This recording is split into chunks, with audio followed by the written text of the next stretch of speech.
and my wife just had her birthday a couple days ago, so happy birthday to her. So what we're doing is making real estate. We go back 1 week. So today's the 8th. We're going to look back through the 1st. So November 8th, I'm sorry, 1st through the 8th. What's happened in the Tiffin County real estate market? And we've always given a little bit of a tidbit then too. What do you need in a purchase contract? So not only what does it makes it legal, but what's going to help you win? So we're going to go to real quick. There's a lot with that. We'll dive right into that. So again, so what's going to help you win that? First, we're going to look at the market stats. What do the numbers look like? So Tiffin County area, what homes have come on the market, what's sold, what do those prices look like, and what can you buy? So there's 54 homes on the market, down 2 from last week, that's previous 7 days. So of that 54, only 17 are active. So doesn't give you a whole lot to pick from if you're looking to buy.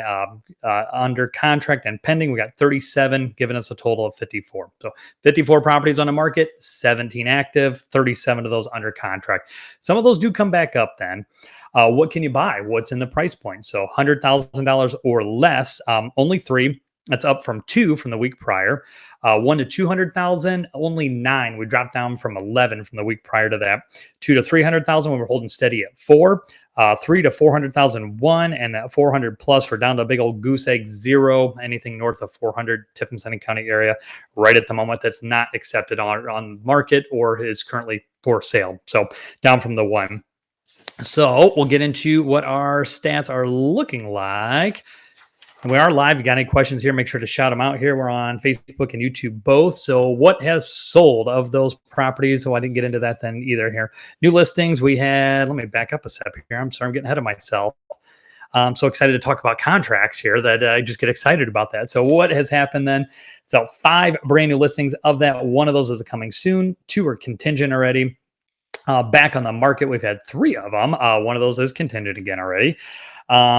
Price increases, we did have 1. A contingent, we've had 8 properties. So those are homes that were on the market previously. Some of them are a couple new ones that are under contract. 8 of those, 5 pending, and 7 sold. So we did have a couple expired then as well. So that's what's happened.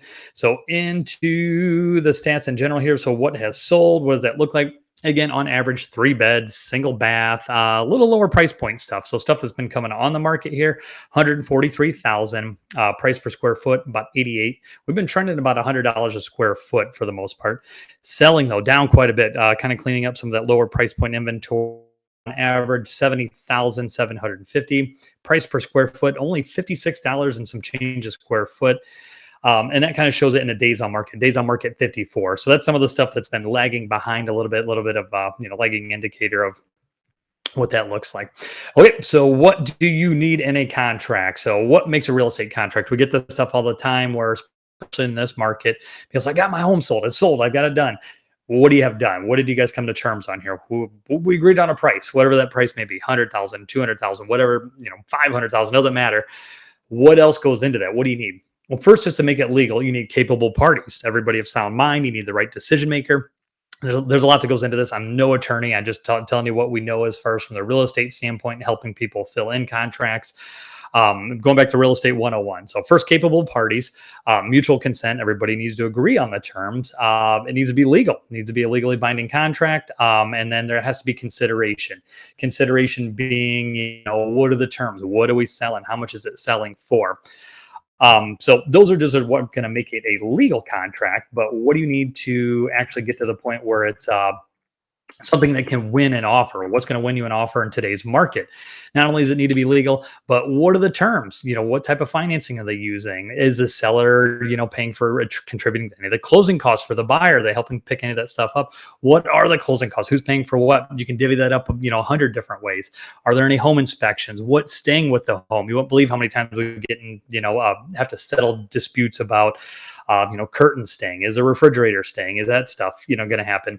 Closing dates. When are we closing? Because time is of the essence on acceptance, on closing dates. What happens if those times aren't met? What's the possession look like? Does the buyer need to sell an existing home? So tons of stuff that needs to get in consideration, but the basics, we covered them already. The other terms, we'll dive much deeper into those in a future date here as far as what will help you win an offer. but a little bit of what needs to go into a contract. So it's not just the price. Price is great. It's very important. It's one of the major considerations, but it's not everything. There's so much more that goes into, as a buyer, writing a winning offer, and as a seller, being smart and accepting terms that are going to be, favorable to you. So that's it. We'll keep making sense of real estate. Check back next Monday, and we'll have more for you. Thanks for stopping by.